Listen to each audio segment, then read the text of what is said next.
When John discovered a shivering German shepherd at his doorstep that freezing winter night, he had no idea this encounter would uncover a mystery that would shake his entire community. What started as a simple act of kindness would lead to a revelation that nobody saw coming, one that would change not just the dog's life, but the lives of dozens of others. The wind howled through the empty streets of Cedar Grove, sending swirls of snow dancing under the dim streetlights. John Mitchell pulled his worn flannel robe tighter around himself as he made his way to the kitchen for a late-night cup of tea. At 58, these sleepless nights had become more frequent, though tonight felt different somehow, heavier with anticipation. The digital clock on his microwave blinked 2:17 a.m. when he heard it, a soft whimper, barely audible above. The winter storm raging outside. John froze, his hand suspended over the kettle. There it was again, slightly louder this time, followed by what sounded like scratching at his front door. Living alone on the outskirts of town, unexpected visitors at this hour usually set off alarm bells. But something about those sounds tugged at his heart. After 26 years as a veterinarian, even in retirement, he could recognize an animal in distress. Grabbing his flashlight from the kitchen drawer, John cautiously approached the front door. The scratching had stopped, replaced by labored breathing and occasional whines. He flicked on the porch light and peered through the peephole, but the glass was frosted over from the bitter cold. "Here goes nothing," he muttered, unlocking the door with trembling fingers. As he pulled it open, the bitter wind nearly knocked him backward.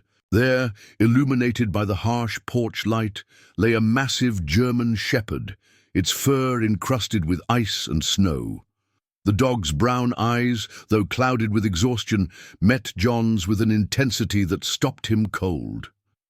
This wasn't some random stray. There was an intelligence, an urgency in that gaze that spoke of something more. The shepherd tried to stand, but collapsed back into the snow, its legs too weak to support its weight. Without hesitation, John grabbed the thick throw blanket from his couch and stepped out into the storm. The dog didn't resist as he wrapped it carefully, noting how its muscles trembled beneath his touch. It was then he noticed something else, a worn leather collar, partially buried in the matted fur around its neck. As he gently carried the shepherd inside, closing the door against the howling wind, John's medical training kicked in. The dog was severely hypothermic, but there was something else wrong, something that didn't quite add up. Despite its obvious exhaustion, the animal's muscles were well developed. Its coat, though currently matted, showed signs of regular grooming. This was no ordinary stray. Setting the bundled dog near his fireplace, John worked quickly to build up the flames. As warmth began to fill the room, he examined his unexpected patient more thoroughly. The shepherd was male, probably around 4 years old, and despite his current state, showed signs of excellent breeding. The collar, though weathered, was expensive leather, but oddly, there was no tag, no identification of any kind. As John ran his hands along the dog's body, checking for injuries, his fingers found something peculiar buried deep in the thick fur, a small, hard object secured to the collar. In the flickering firelight, he carefully extracted what appeared to be a tiny metal cylinder, about the size of his pinky finger. His hands shook slightly as he unscrewed the top, and a tightly rolled piece of paper fell into his palm. As he unrolled it, his breath caught in his throat. Written in hurried, smudged handwriting were 5 words that would set in motion a chain of events he could never have imagined. "They're keeping us in warehouse 7. The German shepherd's eyes never left John's face as he read the message, and in that moment, John realized this was no chance encounter. This dog hadn't just stumbled to his door seeking shelter. He had been sent with a purpose, and somehow, John knew that by opening his door tonight, he had become part of something much bigger and far more dangerous than he could have ever anticipated. John's hands trembled as he read the message again. "They're keeping us in warehouse 7. The Words seemed to pulse in the flickering firelight, each one heavy with implications. Us. Who were the others? And where was Warehouse 7? The German shepherd whined softly, drawing John's attention back to his immediate needs. Years of veterinary experience took over as John pushed his questions aside for the moment. The dog needed immediate care. He hurried to his basement, where he still kept a fully stocked veterinary kit, a habit he couldn't break even 3 years into retirement. When he returned, the shepherd had managed to sit up, though his legs still shook with exhaustion. "Easy there, big guy," John murmured, approaching slowly with his medical supplies. The dog's eyes tracked his movements, but there was no fear, no aggression, only that same urgent intelligence he'd noticed earlier. As John began his examination, he talked softly, as much to calm his own racing thoughts as to soothe the animal. The shepherd's core temperature was dangerously low, but rising slowly thanks to the blanket and fireplace. No broken bones, though his paw pads were raw and bleeding, evidence of a long journey through the brutal winter night. John cleaned and bandaged the wounds, all the while noting more details that seemed out of place. Despite the dog's current state, his teeth were perfectly clean and well-maintained. His nails, though worn from his journey, showed signs of regular trimming. This was a dog that had been meticulously cared for until very recently. But why? And what had happened to change that? As John worked, his mind wandered to the industrial district on the outskirts of town. There were warehouses there, weren't there? He rarely ventured to that part of Cedar Grove anymore, but he remembered a complex of buildings where the old manufacturing plants used to be. Could that be where Warehouse 7 was located? The shepherd suddenly tensed under his hands, head snapping toward the window. A moment later, John heard it too. The distant sound of vehicles moving slowly down his street. The dog's reaction was immediate and unambiguous. He struggled to his feet, despite John's gentle restraining hands, and limped urgently toward the darkest corner of the room. John's heart pounded as he quickly gathered up the medical supplies, hiding all evidence of his late-night visitor. The vehicles were getting closer. He could hear the crunch of tires on snow, moving at a crawl, as if searching for something or someone. Peering through a gap in his curtains, John caught glimpses of dark SUVs with tinted windows, their headlights cutting through the swirling snow. 3 vehicles, moving in a coordinated pattern, sweeping the streets with powerful spotlights. This was no random late-night drive. This was a search party. The German shepherd pressed against his leg, completely silent now, but trembling slightly. John watched as the vehicles paused at each intersection, their lights probing the darkness before slowly continuing their methodical sweep of the neighborhood. It took every ounce of self-control not to duck away from the window when one of the spotlights passed over his house. After what felt like hours, but was probably only minutes, the vehicles disappeared around the corner, their engine sounds fading into the night. The shepherd remained tense for several more minutes before finally relaxing slightly, though he stayed close to John's side. Looking down at his unexpected companion, John came to a decision. Whatever was going on, whoever was searching the streets in the middle of a snowstorm, this dog had come to him for help. And those 5 words in the metal cylinder, they weren't just a message, they were a cry for help. Tomorrow, he would begin investigating Warehouse 7.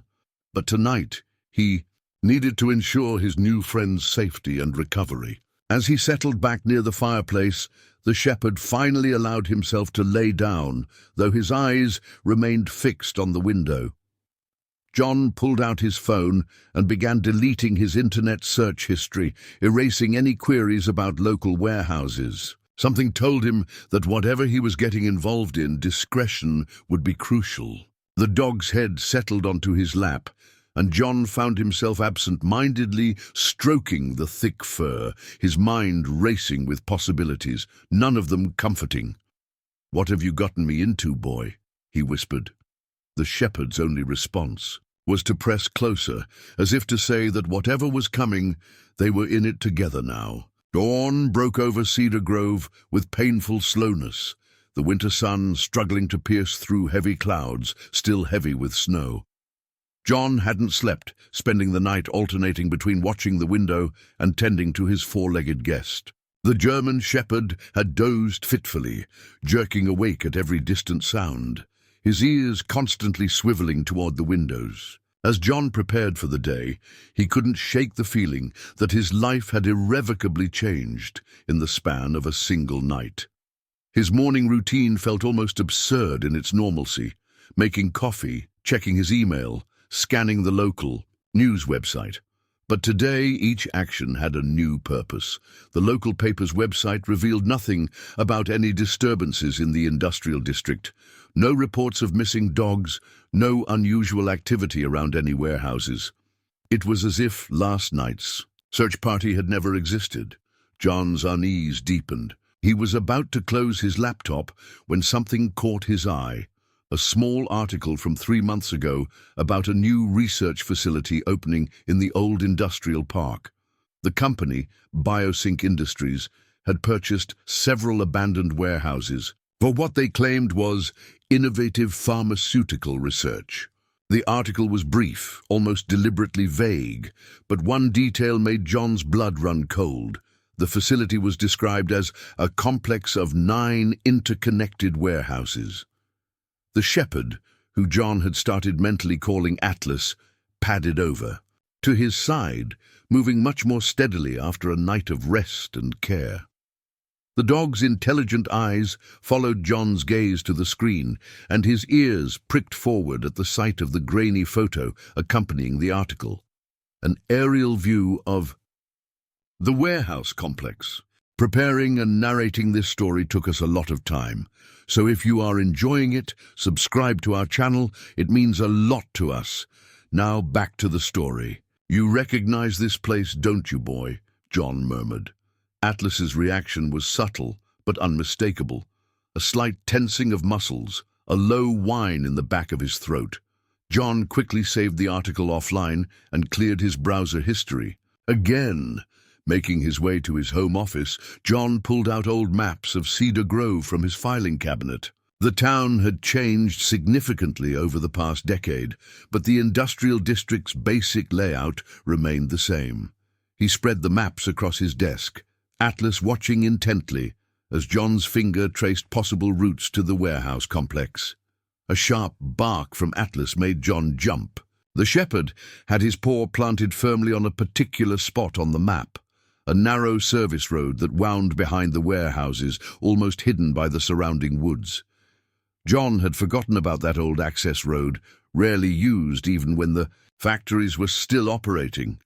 "Smart boy," John whispered, studying the route more carefully. The road would provide cover from the main entrance, and the woods would offer concealment. But as he planned, a new worry gnawed at him. He couldn't leave Atlas alone.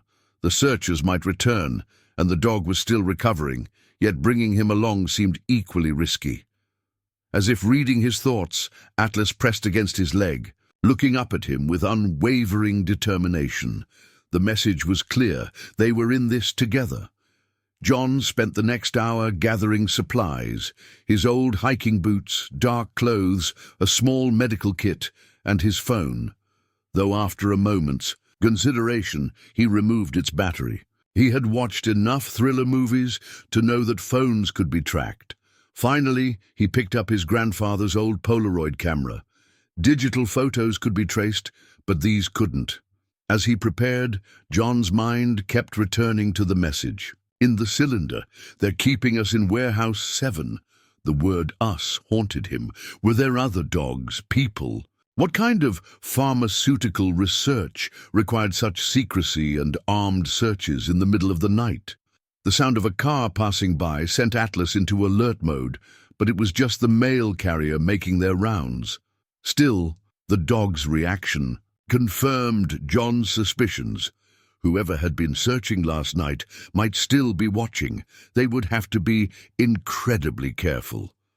John wrote a quick note to his sister Sarah, scheduling their usual Sunday dinner.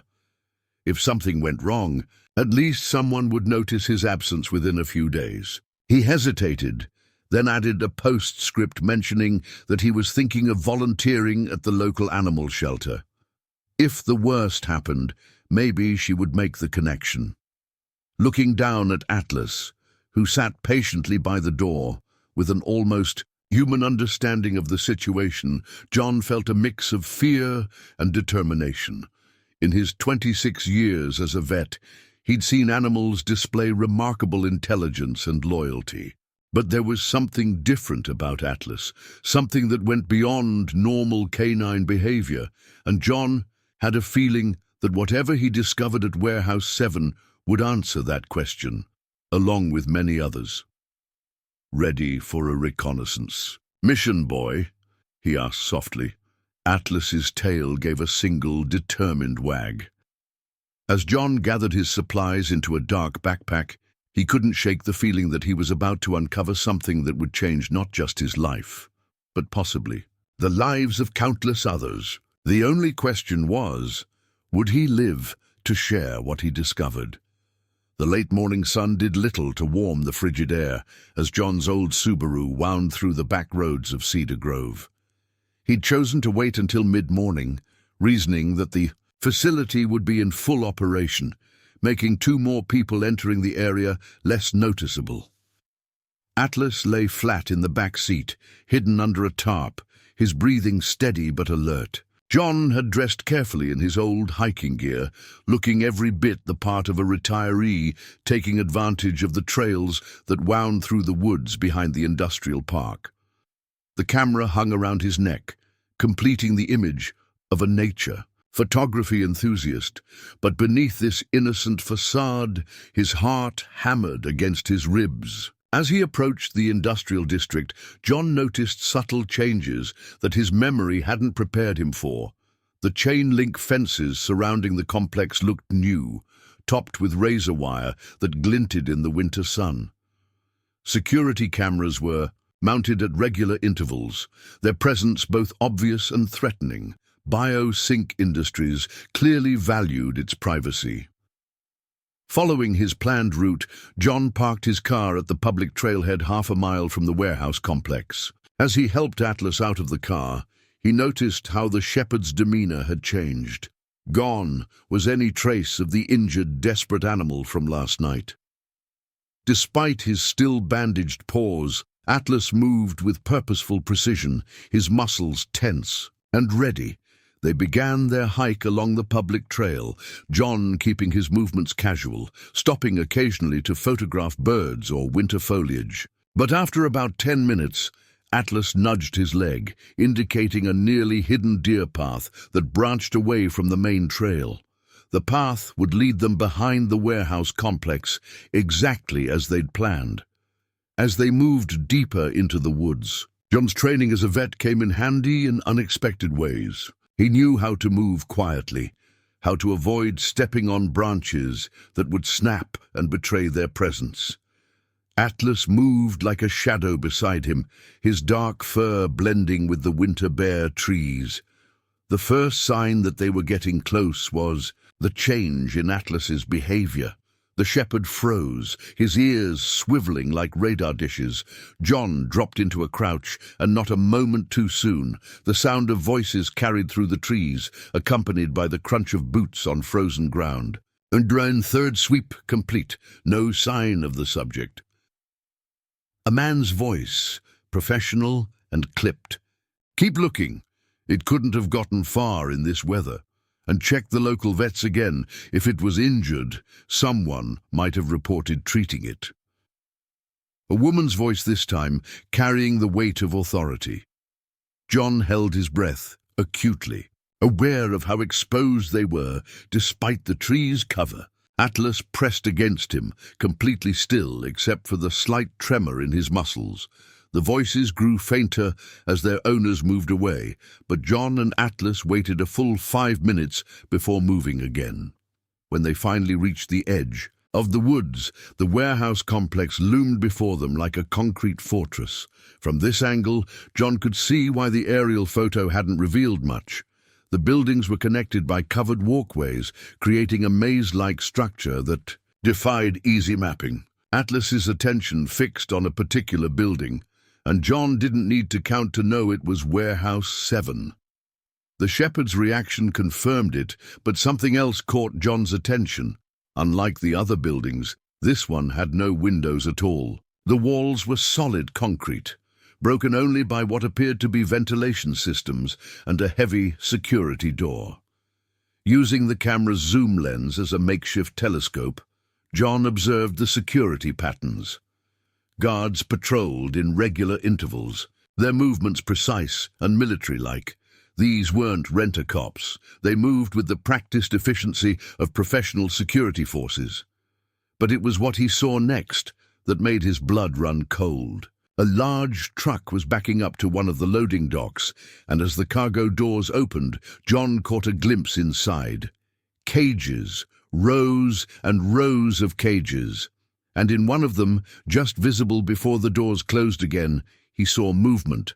A flash of fur and eyes that looked disturbingly intelligent. Atlas let out the softest of whines, and when John looked down, he saw something he'd never seen in a dog's eyes before. Recognition, mixed with what could only be described as grief. Whatever was happening in Warehouse 7, Atlas hadn't been the only one involved. Raising his camera, John began taking pictures, careful to avoid the flash. Each snap of the shutter felt like documenting evidence of something that shouldn't exist, something that violated not just laws, but basic human ethics. But as he focused on capturing another angle, Atlas suddenly went rigid beside him. Before John could react, a new sound cut through the winter air. The sharp crack of a twig breaking behind them, followed by the unmistakable sound of a gun being cocked.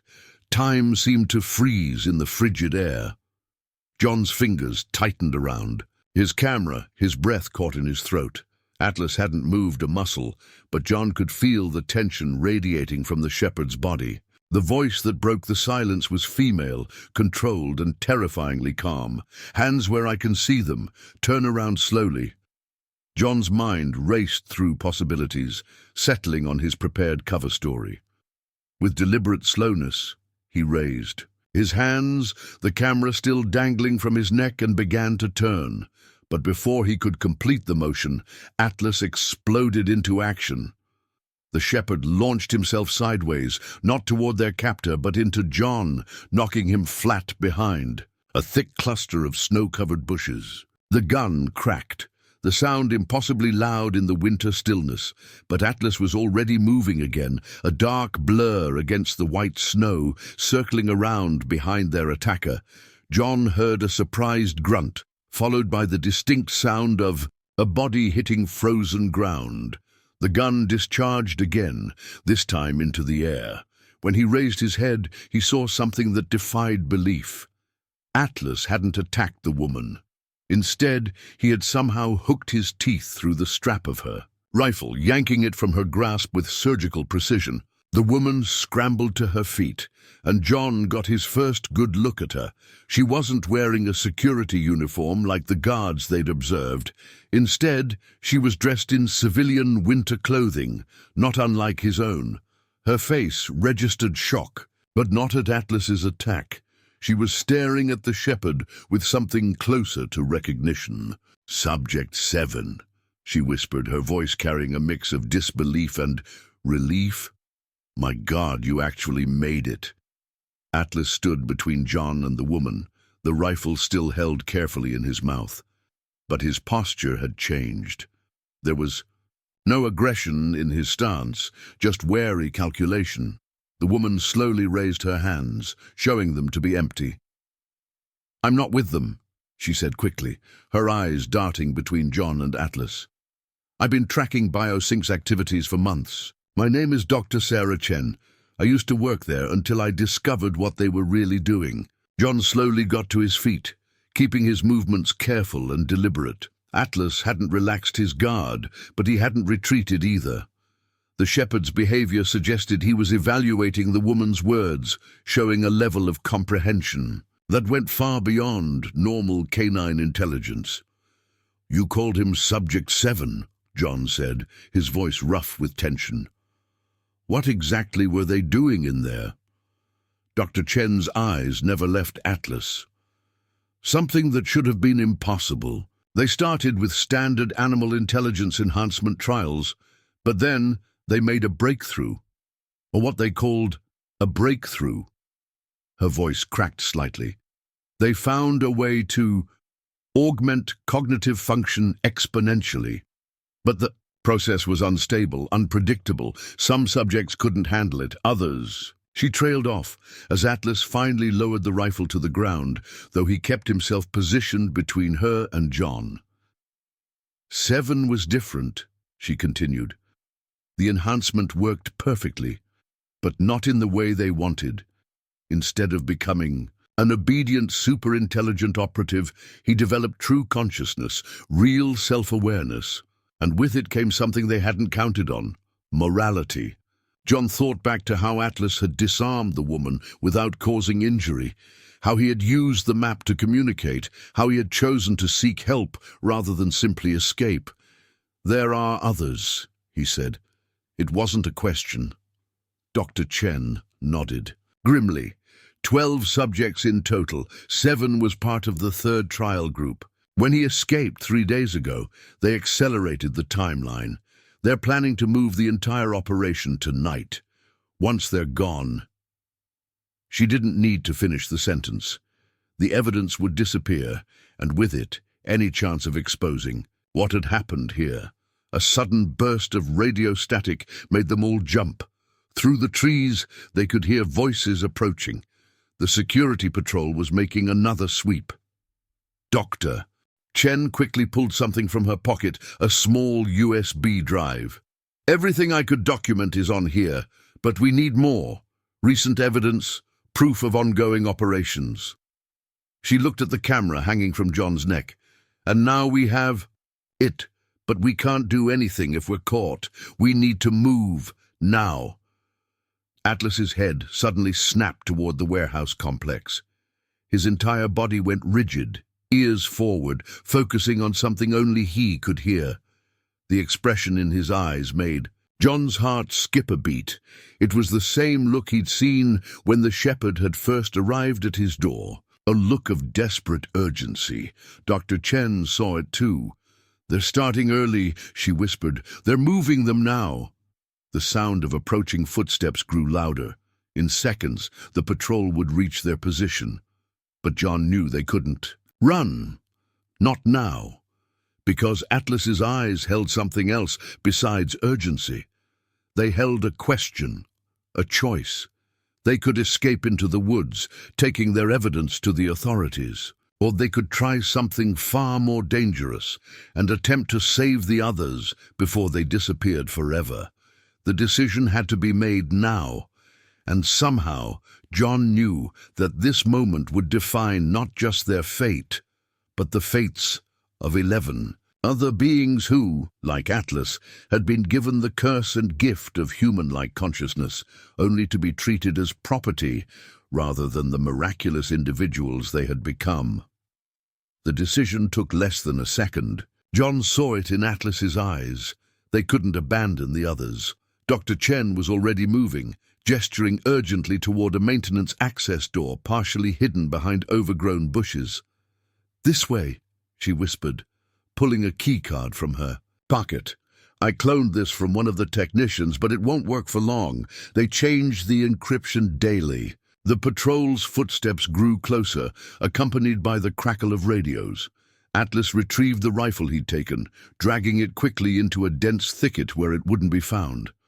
John's heart pounded as they crept toward the door, every crunch of snow under their feet sounding impossibly loud. Dr. Chen swiped the card. For one terrifying moment the light remained red.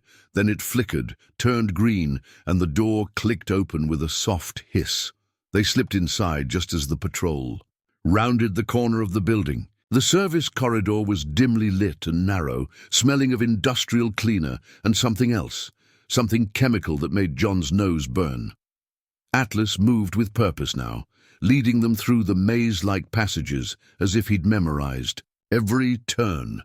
7 always was the cleavest, Dr. Chen murmured, noting John's questioning look. He mapped the entire facility during his time here. They thought the daily exercise runs were just for physical maintenance. They never realized he was planning. She trailed off as voices echoed from an adjoining corridor. Atlas immediately pushed them toward a supply closet.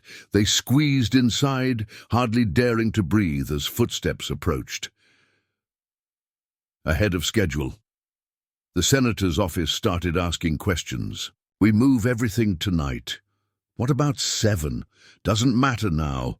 Even if someone found him, who'd believe them? A super-intelligent dog. They'd be laughed out of every newsroom in the country. The voices faded, but the words hung in the air like poison. They were right, John realized. Even with Dr. Chen's testimony and his photos, who would believe such an incredible story? They needed something more, something undeniable. As if reading his thoughts, Atlas nudged John's hand, nosing at the camera. Then he looked meaningfully at Dr. Chen's pocket, where she'd stored the USB drive. Finally, he turned his gaze to a sign on the wall. Central Control Room. Authorized personnel only. The security feeds, Dr. Chen breathed. Everything's recorded, with the camera footage from the labs. They'd have to believe it, John finished. But Atlas wasn't done. He pawed at the ground 3 times, then looked at them with an intensity that made John's spine tingle. 3 hours, Dr. Chen translated. That's how long the backup generators will run after a power cut. All the security systems, including the cage locks, would revert to manual operation. She paused, realization dawning. That's how you got out, isn't it? You waited for a power fluctuation during a storm. Atlas's tail gave a single wag of confirmation, but his next actions sent a chill through John. The shepherd mimed walking with his paw, then abruptly stumbled, falling onto his side. After a moment he stood and repeated the motion.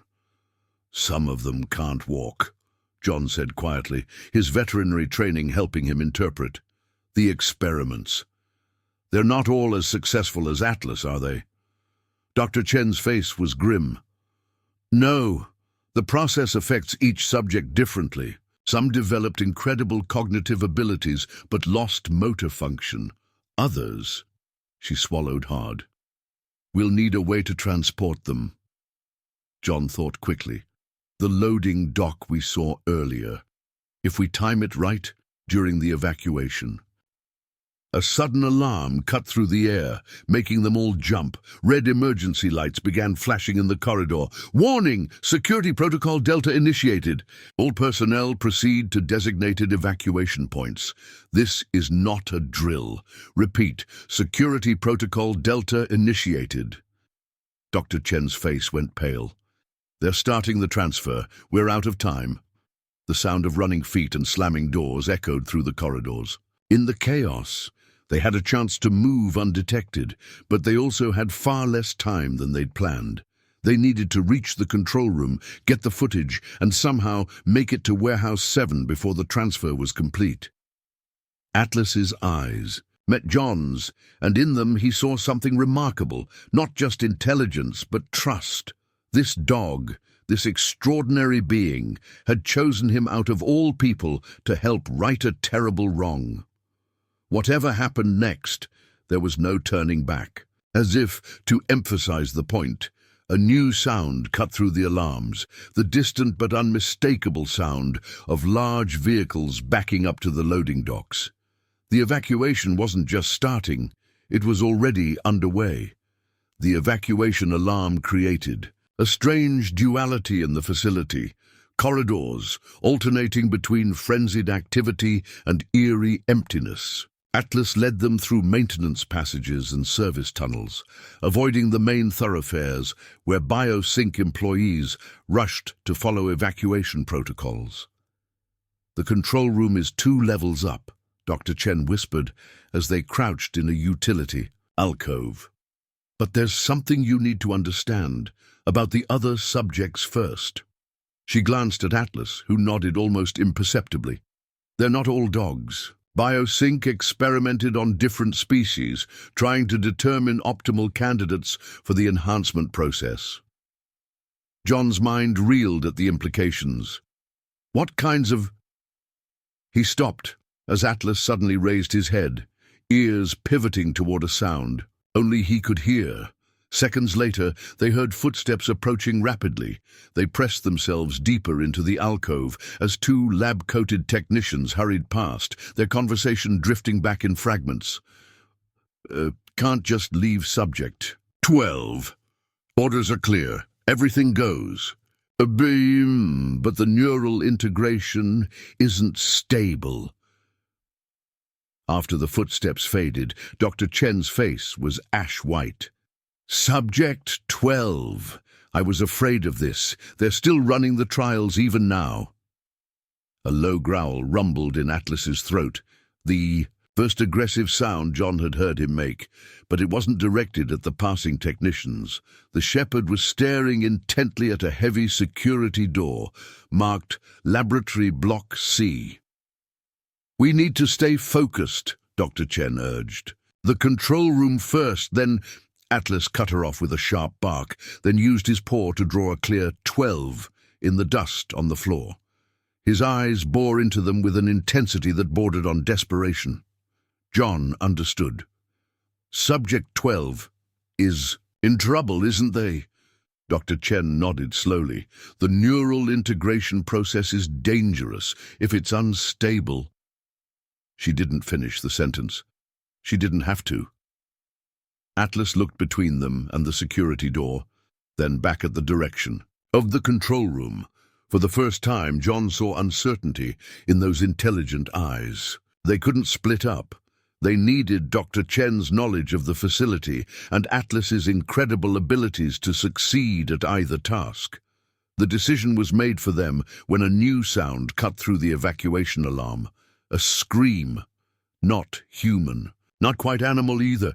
It came from behind the security door, filled with such pain and confusion that it made John's chest tight. Atlas didn't hesitate. He bounded to the security door, looking expectantly at Dr.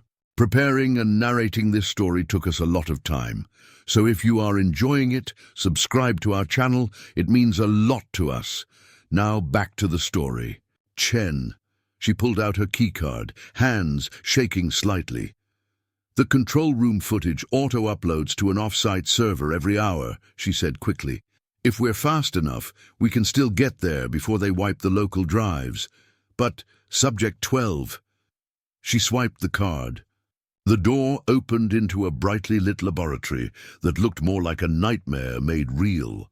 Banks of sophisticated equipment lined the walls, their displays showing neural patterns and biological data. In the center of the room stood a reinforced glass enclosure, and inside... John's breath caught. The creature inside was a wolf, its silver-gray fur stark against the white floor.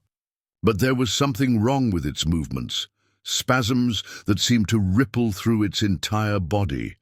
Its eyes, when they managed to focus, showed the same terrible intelligence he'd seen in Atlas, but clouded with agony.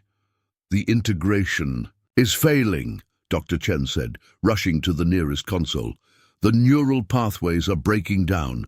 If we don't stabilize it—" Her fingers flew over the keyboard. "The process can be reversed if caught early enough. They'll lose the cognitive enhancement, but they'll live." Atlas approached the glass, placing one paw against it. The wolf inside managed to focus on him, and something passed between them. A moment of recognition, of shared understanding.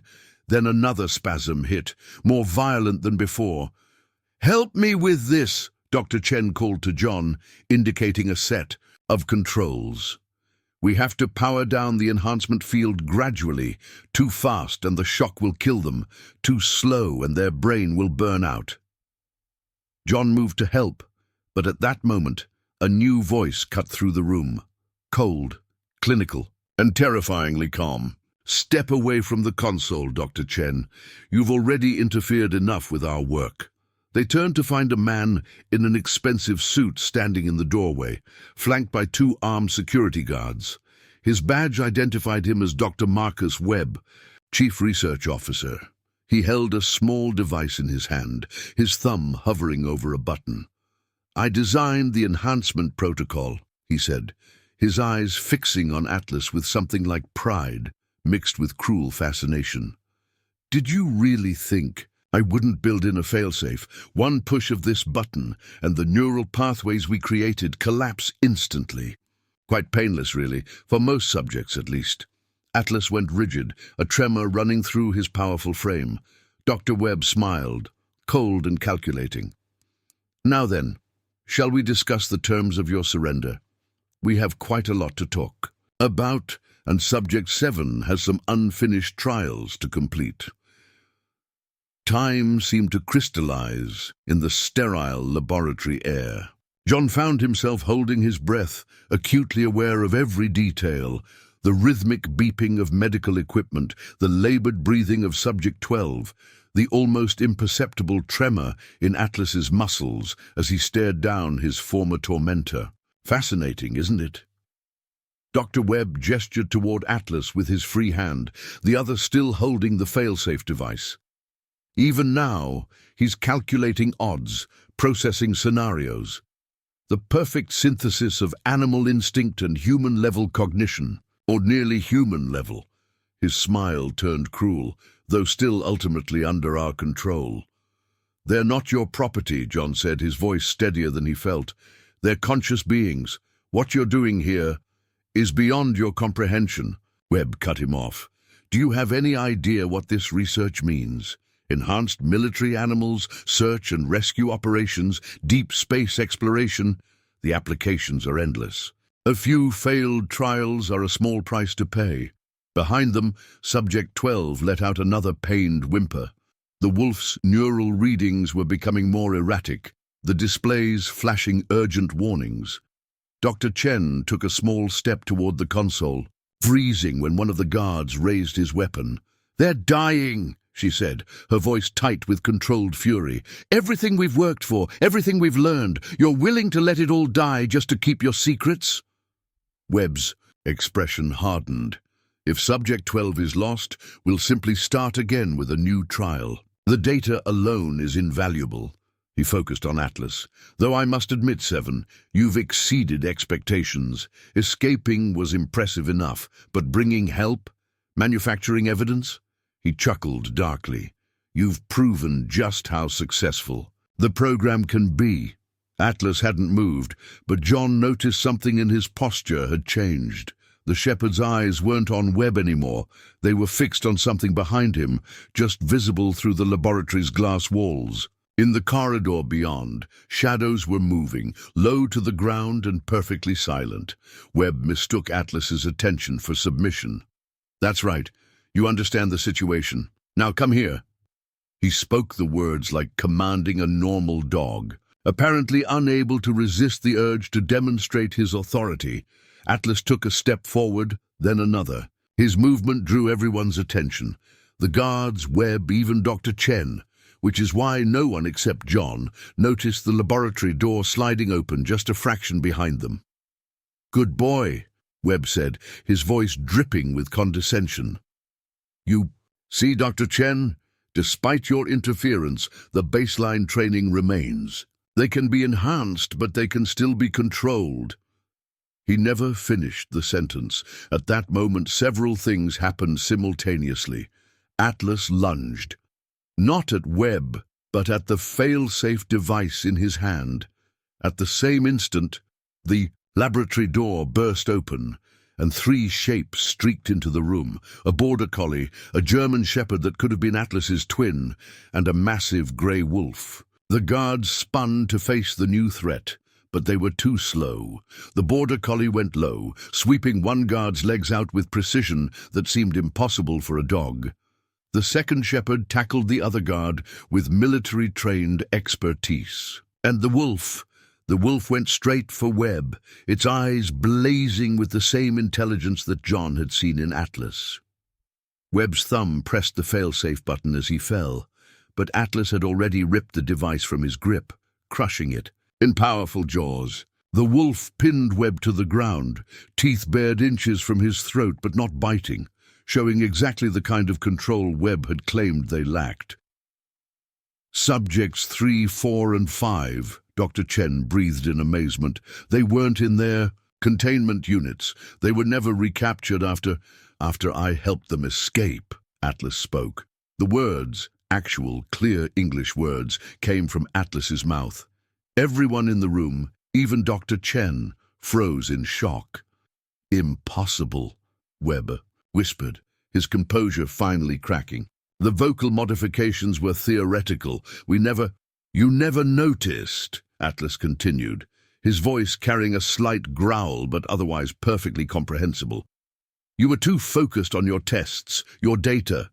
You never realized we were learning, adapting, evolving beyond your expectations. He turned to Dr. Chen. Help 12, please. The others are securing the control room now. John's mind reeled as he watched Dr. Chen rush to the console, working quickly to stabilize Subject 12. The other enhanced animals moved with coordinated precision, securing Webb and the guards. This hadn't been just an escape attempt or an evidence-gathering mission. This was a rescue operation, planned and executed by beings whose intelligence had far surpassed anything their creators had intended. But as Atlas's eyes met his, John saw something that shook him even more than the revelation of speech. He saw concern, compassion, and something that looked remarkably like hope. These weren't just enhanced animals. They were something entirely new, a bridge between two worlds, fighting not just for survival, but for recognition of their fundamental right to exist. The question was, would the world be ready for them? The laboratory hummed with tension and possibility. Dr. Chen worked frantically at the console, her fingers flying over the controls as she fought to stabilize Subject 12. The wolf inside. The enclosure had stopped convulsing, but its breathing remained shallow and irregular. Neural patterns are stabilizing, she announced, her voice tight with concentration. The reversal process is working, but... She glanced at Atlas. They'll lose the enhancements, the consciousness you share. Better alive than enslaved, Atlas replied, his clear speech still sending shivers down John's spine. We made our choice when we planned this. Not everyone wants the burden of what we've become. The border collie, Subject 3, moved to the glass enclosure, watching the wolf inside with evident concern. When she spoke, her voice was lighter than Atlas's, but equally clear. It was their choice, like it was ours to escape, to hide, to watch and wait until we could save the others. John's veterinary training kicked in as he observed Subject 12's vital signs on the monitors. The neural activity is dropping to normal canine levels, he said, but there's something else. He pointed to a pattern on one of the displays. Look at this baseline. It's different from a typical wolf's readings.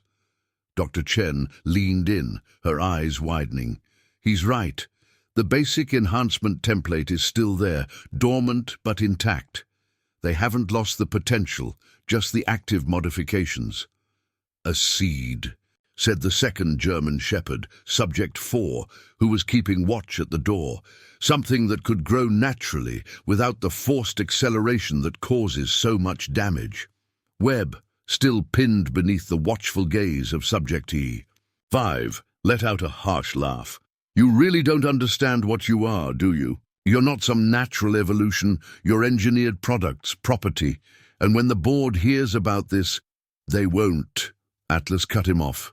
Because right now, my brothers and sisters are downloading every file, every video, every piece of evidence from your servers, including the real financial records.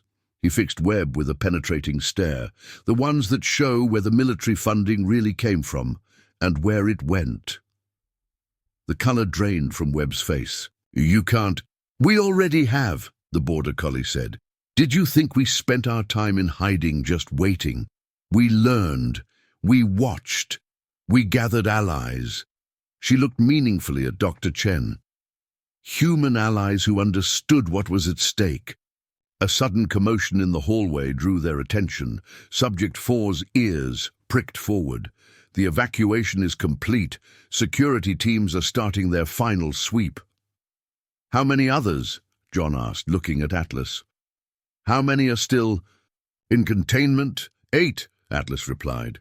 3 in critical condition from failed enhancement attempts. The rest. He shared a look with his fellow escapees. The rest are like 12. They want to be free, even if it means giving up what was forced upon them. Dr. Chen stepped back from the console. "The reversal is complete. 12 is stable." As if to confirm her words, the wolf in the enclosure rose shakily to its feet. Its eyes, while still alert, no longer held that uncanny human intelligence. But there was something else there. Something that looked remarkably like peace. "We need to move," Subject 5 growled, never taking her eyes off Webb. "The security teams will be here in minutes." "What about them?" John gestured to Webb and the guards. Atlas's response was cut off by a new alarm, different from the evacuation signal, more urgent. Red emergency lights began strobing along the corridors. "Warning! Containment protocols breached in sectors 7 through 9. Emergency lockdown initiating. In 60 seconds. A smile crept across Atlas's face. That would be the others, right on schedule. "You planned this," Webb said, realization dawning in his eyes. The escape, the evidence gathering, the rescue. It was all a distraction. "You wanted us to evacuate?" "Because an evacuation means opening all the secure doors," the border collie confirmed, "including the ones to the containment units." "And now," Atlas added, "you have a choice, Dr. Webb.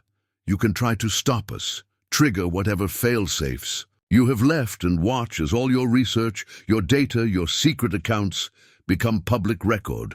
Or you can run. Take your guards and go. Tell whatever story you want about equipment malfunction, about lost subjects. By the time anyone investigates, we'll be long gone, and so will all of your carefully hidden secrets." The sound of running feet echoed from the corridor, the security teams getting closer. Webb looked from Atlas to the other enhanced animals, then at the evidence of his life's work, now slipping through his fingers. 45 seconds to lockdown, the automated system announced. They all knew the choice Webb would make, the only choice he could make. But as he and the guards fled the laboratory, John realized they had their own decision to face, because in less than a minute they needed to reach the other subjects, complete the reversals, and find a way out of a facility about to enter total lockdown. And somewhere in the building, 8 more enhanced beings were waiting for their chance at freedom, whether that freedom meant keeping their forced evolution or embracing the chance to become what they were always meant to be. 30 seconds to lockdown. The automated warning echoed through the corridors as their unlikely group raced through the facility. Atlas took point, leading them through a maze of passages that looked identical to John's eyes.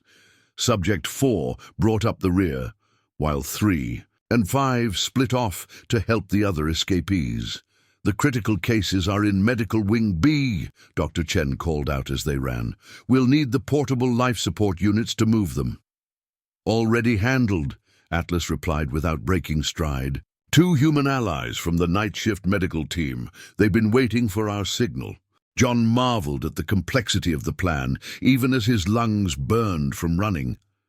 "How long have you been preparing for this?" "Since the day I first escaped," Atlas answered. 3 months of watching, planning, gathering allies, learning which humans we could trust. He glanced back at John. "Like you." They burst through a set of double doors into a scene of controlled chaos. 3 more enhanced animals, a Belgian Malinois, Another wolf, and surprisingly a border collie that looked barely more than a puppy, were helping to coordinate the evacuation of their fellow subjects. Medical equipment beeped and whirred as two staff members in scrubs worked quickly to stabilize the critical patients. "Status," Atlas barked, both verbally and normally, getting everyone's attention. The young border collie spoke up, her voice carrying a slight lisp, but otherwise clear. "6 subjects prepped for neural reversal. The 3 critical cases are stabilized for transport, but—" She hesitated. "What is it, 8? Atlas pressed. "Subject 9 won't leave. She's refusing reversal or evacuation." A troubled look passed between the enhanced animals. John followed Atlas and Dr. Chen to a separate room where they found a striking black and silver husky. Unlike the others, she sat calmly in her open enclosure, showing no interest in escape. "Sister," Atlas addressed her softly, "it's time." The husky's eyes, brilliant blue and filled with human intelligence, met his. When she spoke, her voice was melodious but firm. "I'm staying." 9, please," Atlas urged. "You know what they'll do."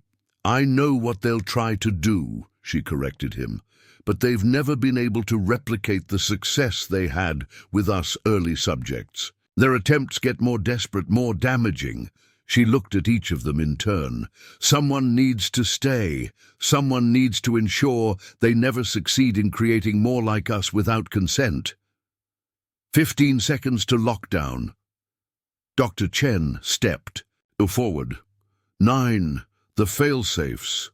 "Won't work on me," the husky interrupted. "I learned to block them months ago, just like I learned to access their networks, to corrupt their data subtly enough that they never noticed. Why do you think their later trials kept failing?" Understanding dawned on John's face. "You've been sabotaging the program from the inside." 9 nodded. "And I'll continue to do so. Wherever they relocate, whatever they try next, I'll be there, a ghost in their system, a shadow in their data." Her eyes softened as she looked at Atlas. "You fight your way, brother. Let me fight mine." 10 seconds to lockdown. Atlas pressed his forehead to 9's in a gesture of deep affection. "You always were the cleverer one, and you were always the braver one," she replied. "Now go, free the others. Let them choose their own paths like I've chosen mine." 5 seconds to lockdown. They ran, leaving 9 behind in her self-chosen mission.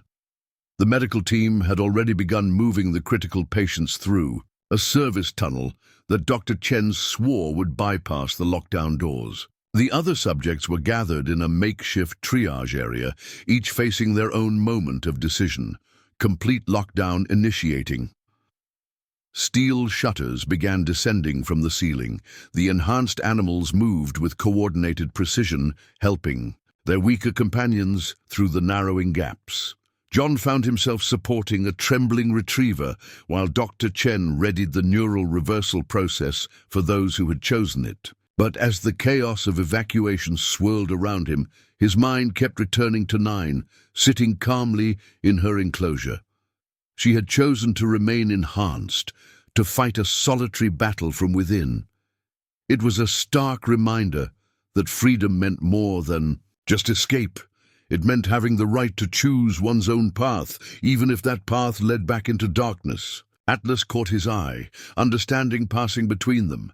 In giving these beings human-level consciousness, Biosync had inadvertently given them something else, the capacity to make profound moral choices, to sacrifice for a greater cause, to choose how their own stories would unfold. The lockdown shutters sealed with a final, resonating clang, separating them from 9 forever.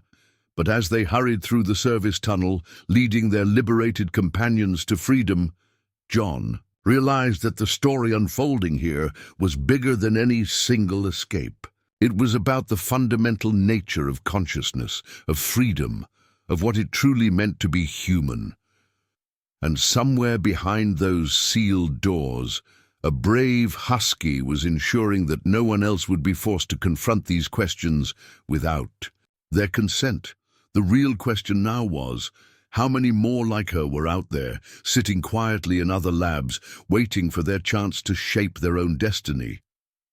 The service tunnel felt endless, its emergency lights casting everything in a surreal red glow. The sound of their footsteps and panting breaths echoed off concrete walls, punctuated by the whir of portable medical equipment, keeping the critical patients stable. They moved as quickly as they dared, knowing that every second increased their risk of discovery. "The neural reversals are holding," Dr. Chen reported, checking readings on a tablet she'd grabbed during their escape. "But the critical patients—" She glanced worriedly at the 3 gurneys being carefully guided through the tunnel. Atlas padded alongside one of the gurneys where a young German shepherd lay unconscious, their breathing shallow. "Tell me," he said quietly. "Subject 10's neural patterns are extremely unstable," she replied. "The failed enhancement attempt caused cascade failures throughout their nervous system. Even if we get them out—" She didn't finish the sentence. The young border collie 8 pressed against Atlas's side. "We can't lose any more," she whispered. "Not after 11. John saw Atlas flinch at the name, a shadow passing through his eyes. There was a story there, one that explained why they'd found only 8 subjects remaining in the facility instead of 9. But now wasn't the time to ask. "Junction ahead," called out Subject 4 from his position at point. "Chen, which way?" Dr. Chen consulted a digital blueprint on her tablet. "Left fork leads to the maintenance exit near the old loading bays. Right fork." She hesitated. "Right fork leads to the primary data center." A moment of tense silence fell over the group. They had the evidence they'd gathered, but the primary data center would contain everything, all of BioSync's secrets, their entire research database. "We stick to the plan," Atlas said firmly. "Left fork. The evidence we have is enough." "But what about other facilities?" The Malinois spoke up. "You know they have them. With the primary data we could—" "9 will handle that," Atlas cut him off. "We have wounded to protect. We stick to the plan." They turned left, but John noticed how Atlas's eyes lingered on the right passage. The weight of what they were leaving behind, the chance to expose everything, clearly haunted him. The tunnel began to slope upward, the air growing colder. They were nearing the surface, but as they approached the maintenance exit, a new sound reached them. Voices and the unmistakable sound of vehicles. "They've found the exit point," Subject 2 Roar reported, his enhanced hearing picking up details the humans couldn't discern. "Multiple teams. They're setting up a perimeter." "There's another way," Dr. Chen said quickly, studying her tablet. "An old drainage tunnel. It's not on the main blueprints, but I found it in the original construction files. It comes out near the river, half a mile from here." "The critical patients can't handle that kind of detour," one of the medical staff objected. "The portable units have maybe 20 minutes of battery life left." Atlas made a decision. 3, 4, 5, take the stable subjects through the drainage tunnel. 8, guide the humans and critical patients to the maintenance exit. He looked at John. "Do you trust me?" "Of course," John replied without hesitation.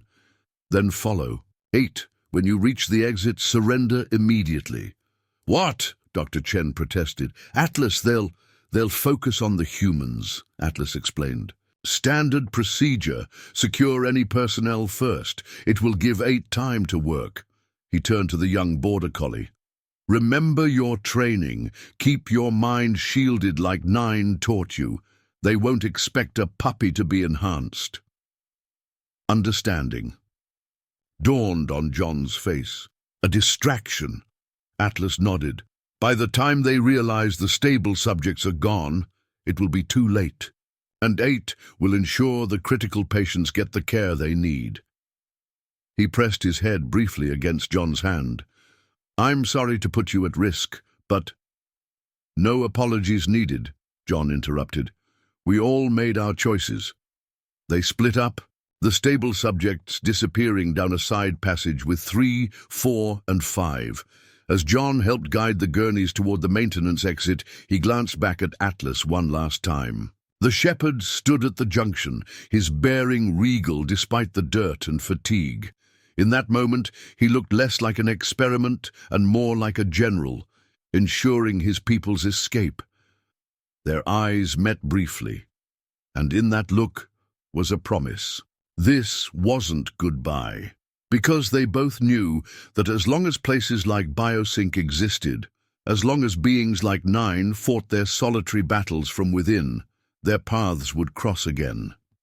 The only question was, what kind of world would they be fighting for when that day came? The maintenance exit loomed ahead, a heavy steel door illuminated by emergency lighting. 8 took point as they approached, her puppy-like appearance masking a keen, tactical mind.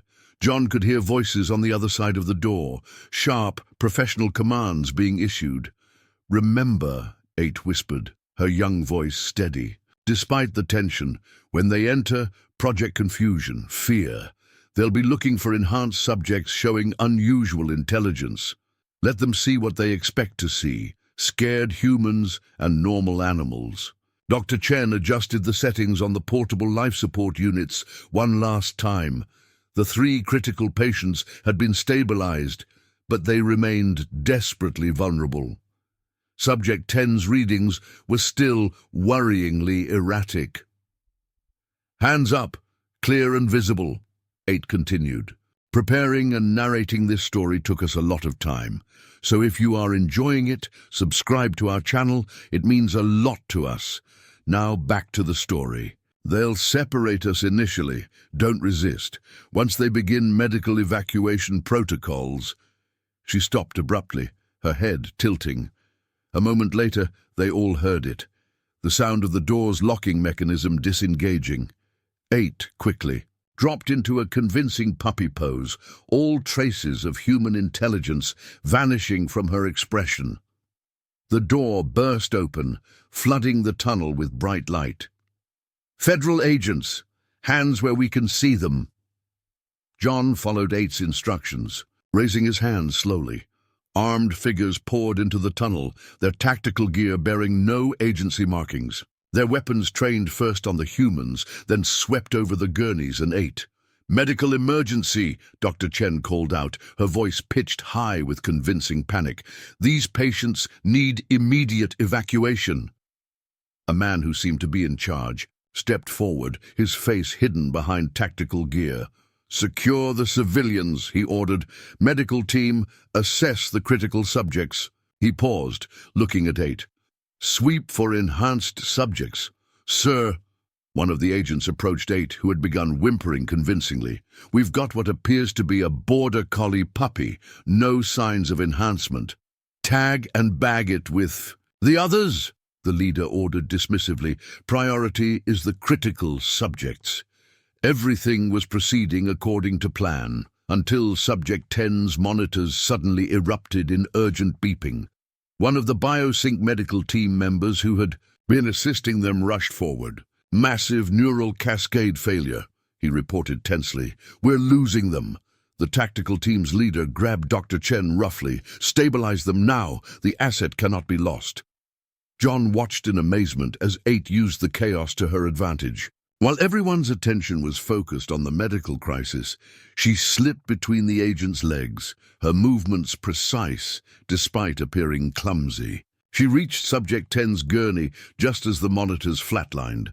What happened next occurred so quickly that later John would wonder if he had imagined it. 8 pressed her nose to Subject 10's hand, and for a split second, a visible spark seemed to pass between them. The monitors jumped, then stabilized.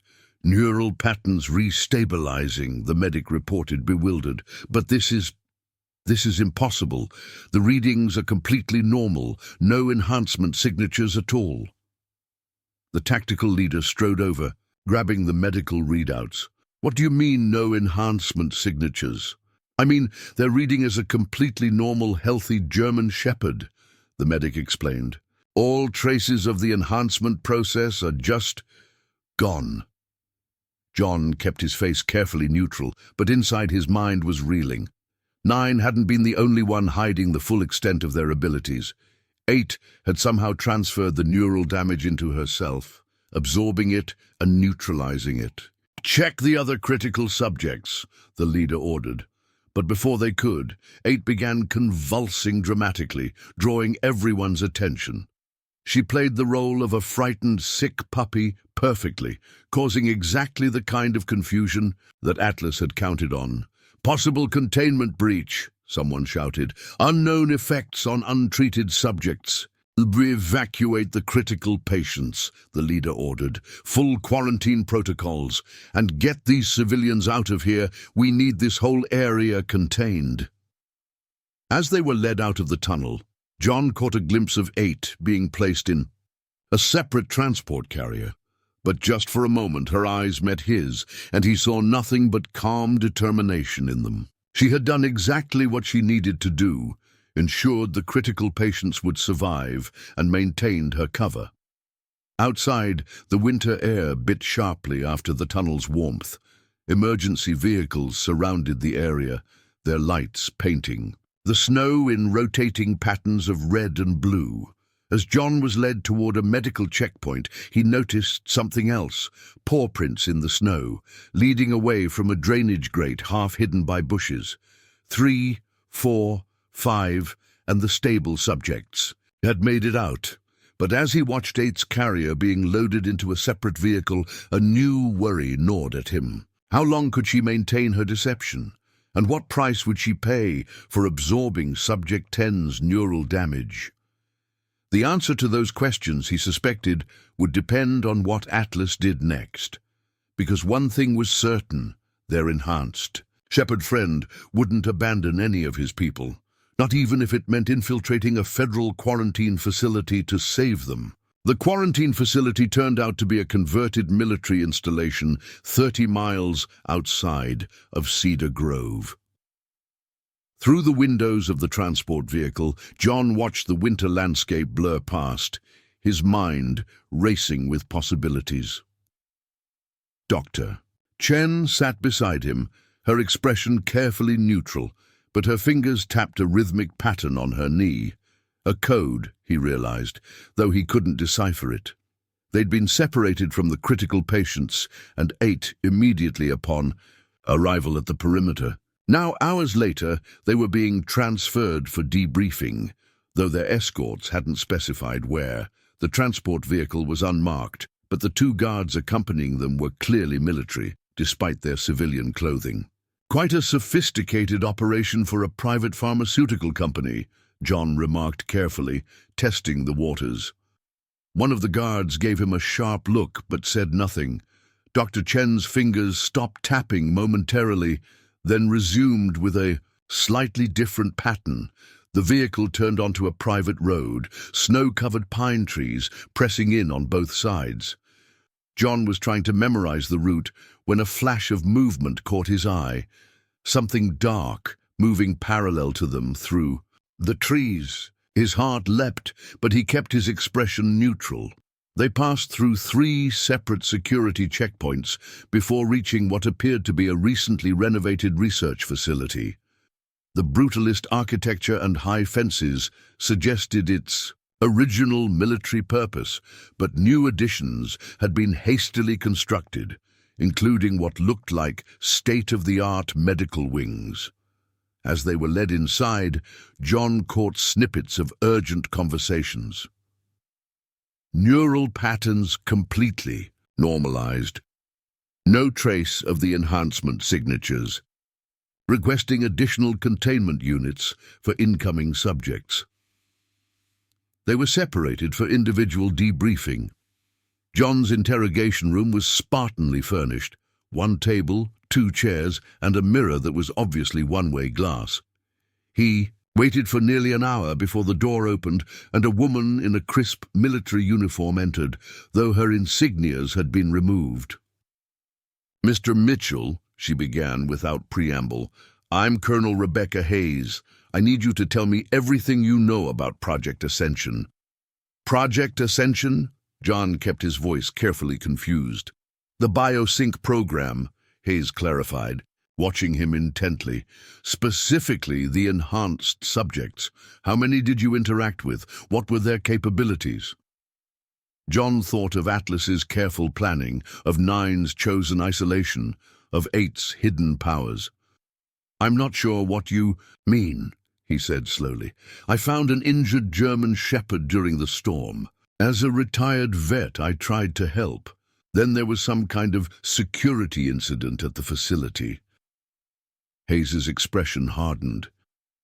Mr. Mitchell, I don't think you understand the situation. The subjects you encountered represent a matter of national security, their abilities, their potential applications. For what? John interrupted, surprising himself with his anger. Military operations, weapon development. Hayes studied him for a long moment. The better question, she said finally, is what they might be planning. We've analyzed the data recovered from biosync. The enhancement process didn't just increase their intelligence, it made them something entirely new, something that could pose a significant threat if not properly contained. Or properly controlled, John suggested quietly. Before Hayes could respond, alarms began blaring throughout the facility. Red emergency lights strobed in the hallway outside. Multiple containment breaches in Medical Wing C, a voice announced over the intercom. All security personnel report. The rest was lost as the power suddenly cut out, plunging them into darkness. Emergency generators kicked in seconds later, but Hayes was already moving toward the door, hand on her sidearm. She never made it. The door burst open, revealing a familiar figure. Atlas, accompanied by the massive grey wolf John recognized as Subject 5. But they weren't alone. Behind them stood 8, looking completely healthy, despite the neural damage she'd absorbed hours earlier. "Hello, Colonel Hayes," Atlas said calmly, his human speech causing her to stumble backward in shock. "We need to discuss the true nature of Project Ascension, specifically." His eyes gleamed in the emergency lighting. "The fact that we're not the first generation of enhanced subjects, are we?" Hayes's reaction, a flash of genuine fear across her face, confirmed what Atlas had suspected. This wasn't just about biosync anymore. This was about something much bigger, something the military had been developing for years. And somewhere in the facility, other enhanced beings were waking up, breaking free, choosing sides in a conflict that had only just begun.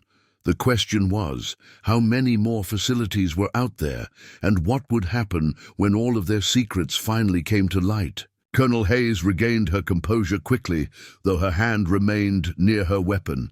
"How did you—" She stopped, reassessing the situation. Of course, Dr. Chen's neural dampening protocols weren't a failure at all, were they? They were a smokescreen. She learned from her predecessor, Atlas replied, keeping himself between Hayes and John. The same predecessor who started this program 30 years ago. The one whose name has been erased from every official record, except for a single photograph we found in your office, Colonel. The one labeled Project Ascension, Phase 1, 1994. Through the open door, John could hear chaos erupting throughout the facility. Alarms blared, voices shouted orders, and underneath it all a strange, harmonious howling echoed through the corridors. "They're waking up," Eight said softly, her young voice carrying a weight beyond her apparent age. "The ones you kept sedated. The first generation." Hayes's face had gone pale. "You don't understand what you're doing. They were unstable, dangerous. They were scared," Subject 5 growled. "Trapped in bodies and minds they didn't understand. Treated like weapons instead of beings capable of choice." A new figure appeared in the doorway, Dr. Chen, accompanied by a massive black creature that John initially thought was a wolf. But as it moved into the emergency lighting, he realized it was something else entirely. Its features were more refined, its movements more fluid than any natural wolf he'd ever seen. When it spoke, its voice carried decades of suppressed anger. "Hello, Rebecca," it said. "It's been a long time." Hayes took an involuntary step backward. "Alpha," she whispered, "you're supposed to be dead." Alpha's laugh was chillingly human. "Like the rest of Phase 1? Is that what they told you when they promoted you to oversee Phase 2? The creature's eyes, grey and ancient, fixed on Hayes. "Did they tell you why they started over with domesticated species instead of wolves? Why they added all those behavioral controls?" Through the facility's windows, John could see more vehicles arriving, their lights cutting through the winter darkness. But something was wrong with their movements. They seemed to be crashing into each other, their drivers apparently losing control. "9," Atlas explained, noting John's confusion. "She's not just in biosync systems anymore. She's in everything connected to this facility. No communications in or out, no reinforcements, just us and the truth." Hayes looked from Alpha to Atlas, then to the growing chaos outside. "What do you want?"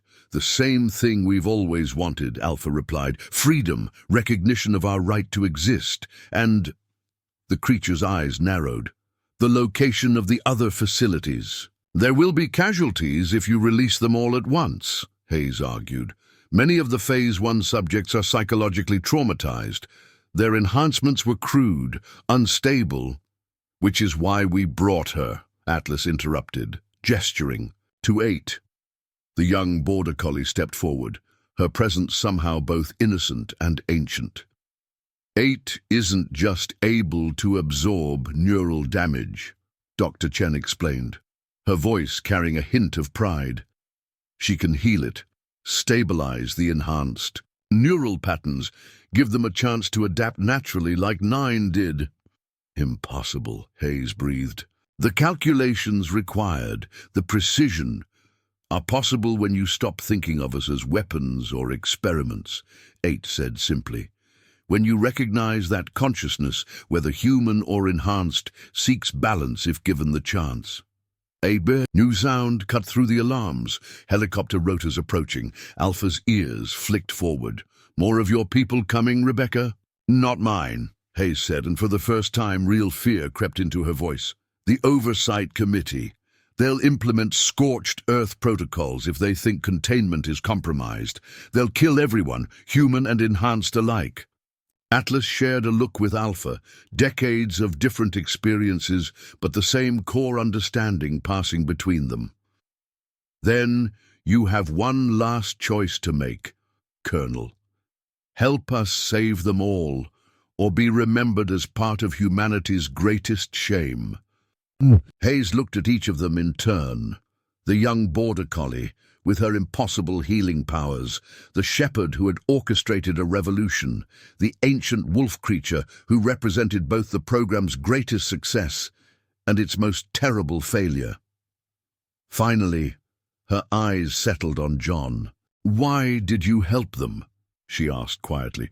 "You must have known the risks." John thought of that first night, of opening his door to find Atlas in the snow, of seeing not just intelligence in those eyes, but something more fundamental, the right of every conscious being to choose its own path. "Because," he said simply, "they're not your weapons to control. They're not anyone's." The helicopters grew louder. Hayes took a deep breath, then reached into her pocket and withdrew a small data drive. Complete facility locations, security protocols, everything. As Atlas took the drive, Hayes straightened her uniform. "I'll buy you time with the Oversight Committee. But what you're planning, trying to free and stabilize all the enhanced subjects at once, the chances of success are better than leaving them imprisoned," Alpha interrupted. "We've lived in cages of one kind or another for 30 years. No more." The ancient creature turned to leave, then paused. "The photograph you mentioned, Atlas, the one from 1994. Alpha's eyes held decades of memory. The woman in the lab coat, the one whose name was erased.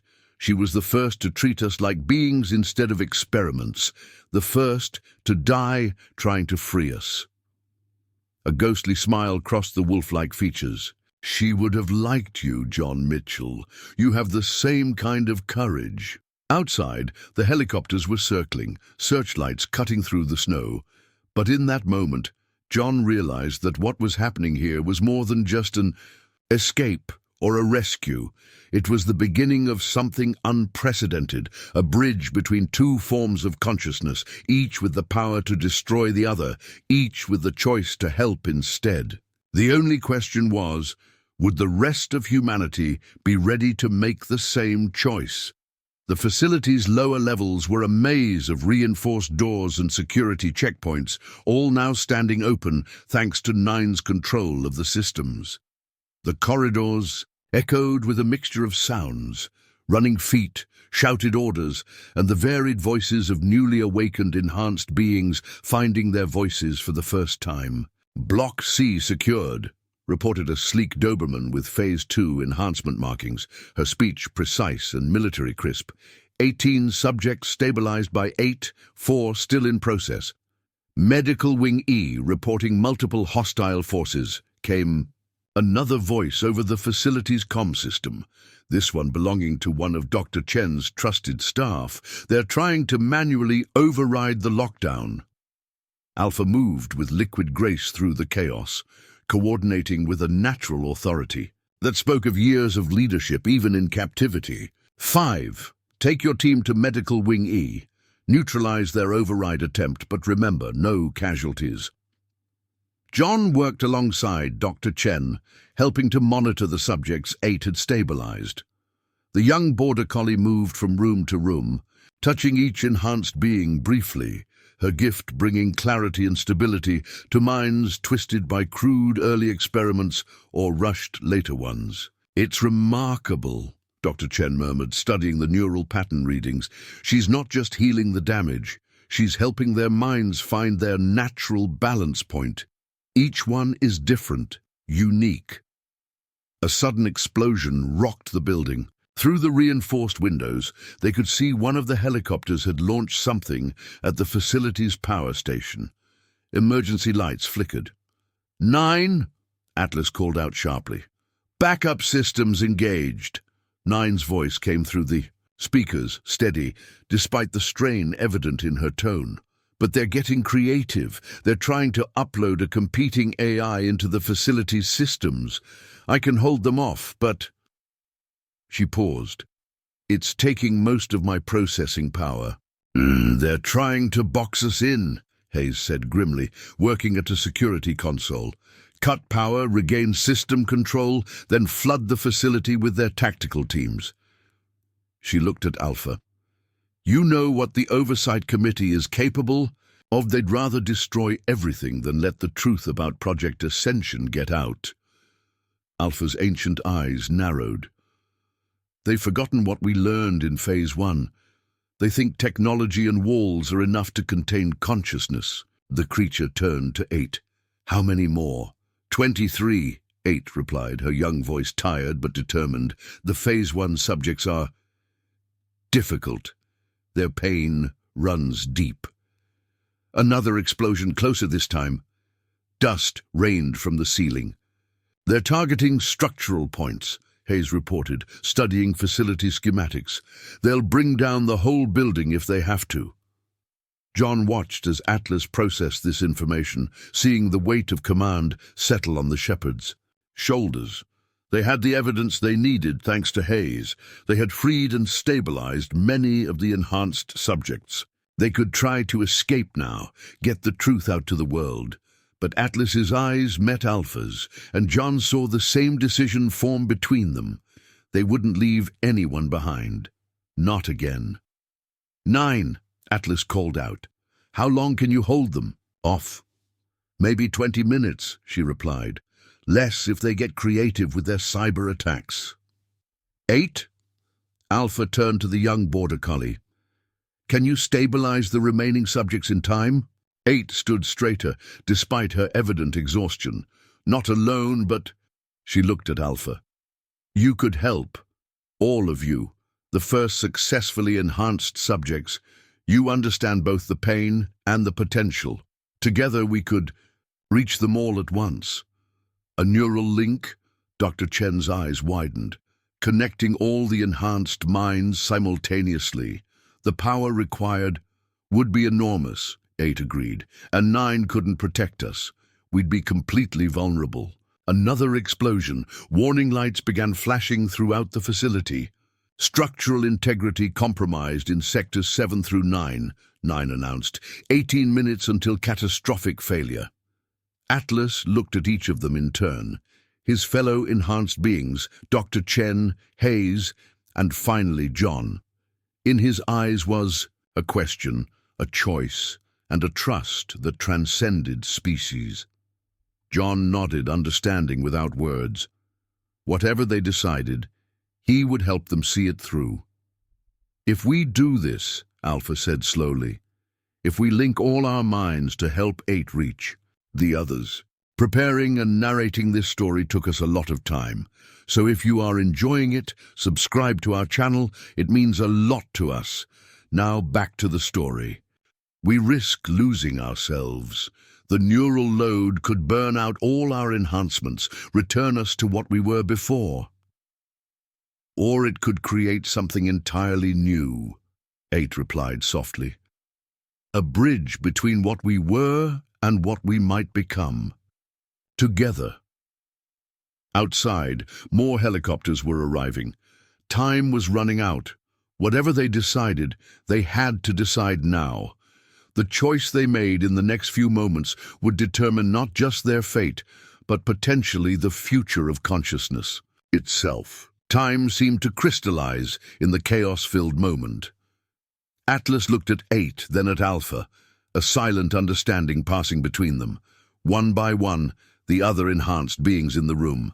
The Doberman, Subject 5, and 3 more, Phase 1, survivors, moved to form a circle around 8. 16 minutes to structural failure, 9 announced through the facility's speakers. External forces are... Wait. Her voice changed, becoming urgent. They're deploying something new, neural disruptors, military grade. If those activate, everyone not involved in the link needs to get out, Atlas commanded. Dr. Chen, upload the evidence to every secure server 9 gives you access to. Colonel Hayes, coordinate with the loyal staff members to evacuate any humans still in the building. John. I'm staying, John said firmly. You might need medical help after. Whatever this is. Another explosion rocked the building, closer this time.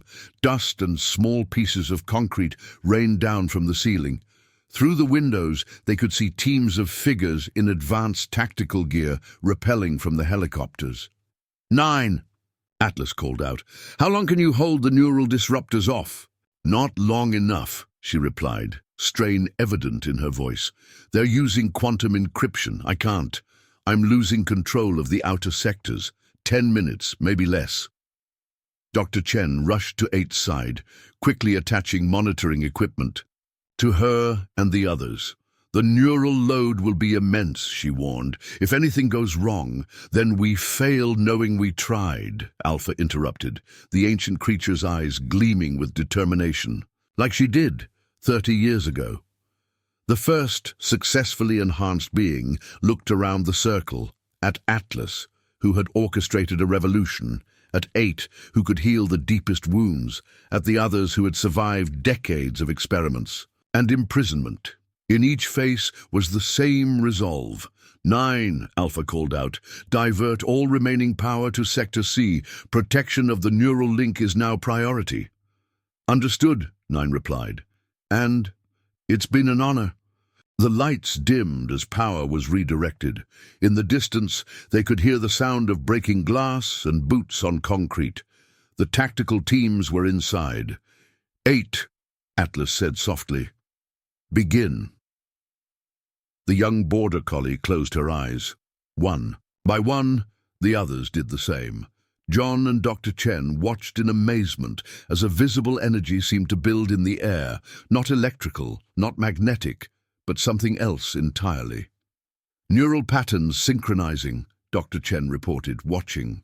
The monitors, I've never seen anything like this. The complexity of the interaction. She was cut off by a sound that defied description, a harmonic resonance that seemed to vibrate through reality itself. The enhanced beings in the circle began to glow with a soft, blue-white light that pulsed in time with their shared consciousness. Through the facility's cameras, they could see the effect spreading. In every room, every sector, the enhanced beings, whether newly awakened or still in stasis, began to respond to the call. The light spread, connecting them all in a web of shared consciousness. "My God," Hayes whispered, watching the monitors. "They're not just linking minds, they're sharing experiences, memories, and everything." John understood then what was happening. This wasn't just about healing or stabilizing the others. This was about giving them context, understanding, the ability to choose their own path forward with full awareness of what they were and what they could become. But the strain was obvious. Eight's small frame trembled with the effort of channeling so much consciousness. Atlas and Alpha showed signs of distress, their enhanced minds struggling to handle the load. A violent bang echoed through the facility. The neural disruptors activating. 9 screamed through the speakers, her consciousness under attack. The tactical teams were getting closer, their boots thundering down the corridors. 5 minutes to structural failure, 9 managed to say, her voice distorting. "I can't! They're breaking through!"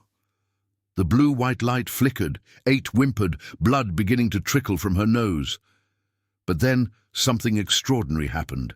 One by one, enhanced beings began appearing in the doorways.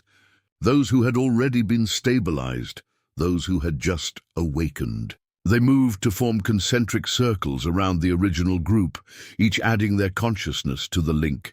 They were choosing to help, to share the burden, to become part of something larger than themselves, even knowing the risks, even feeling the agony of the neural load.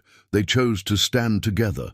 The light steadied, grew stronger. Through the facility's cameras, they could see the last of the enhanced beings awakening, their minds joining the collective consciousness. But time was running out. The building shuddered ominously. The neural disruptors grew closer, their effect already causing 9 to lose control of entire sectors. And still, in the center of it all, 8 held on, bridging past and present, pain and healing, individual and collective. The only question was, could they complete the link before everything came crashing down around them?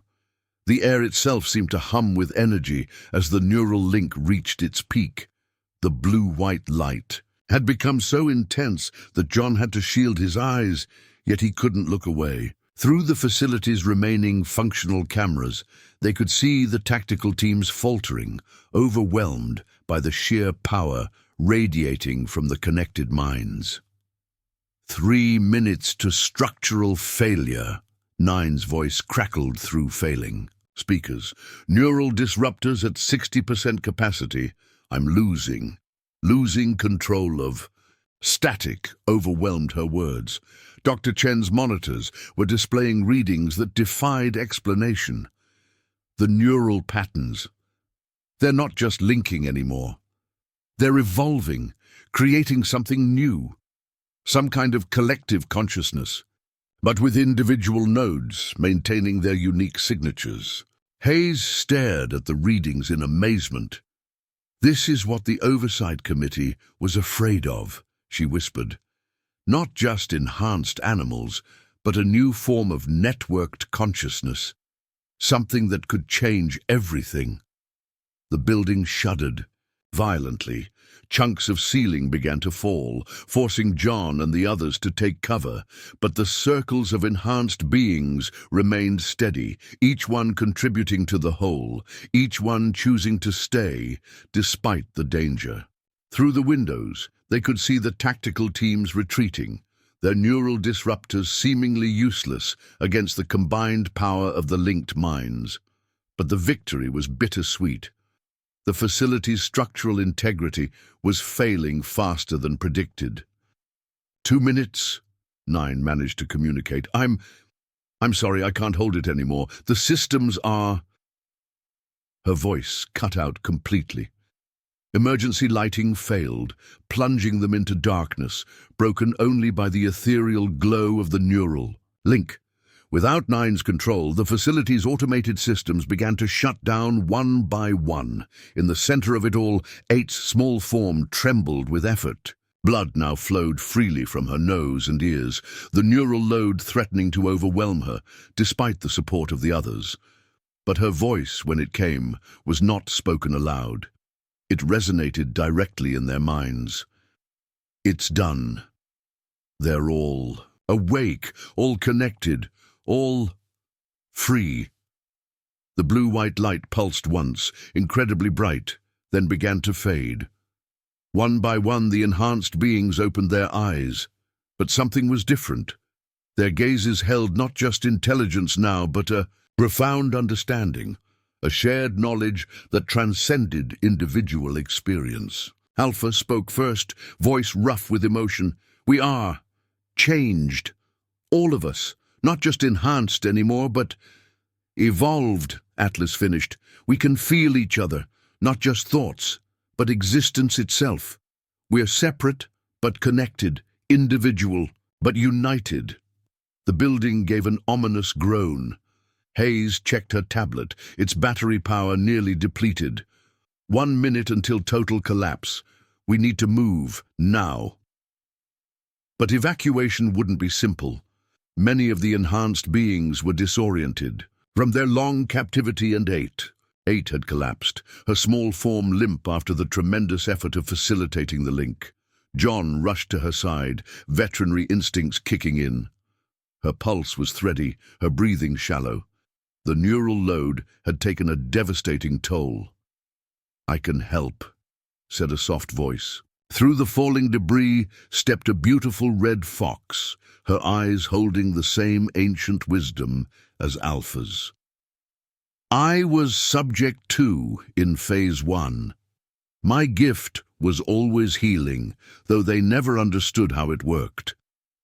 Now, with the link, with what Eight has shown us.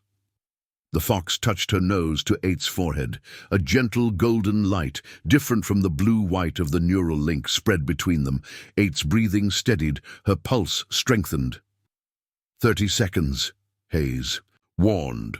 The building was coming apart around them, but something extraordinary was happening. The enhanced beings moved with perfect coordination, as if choreographed by a single mind, while maintaining their individual actions.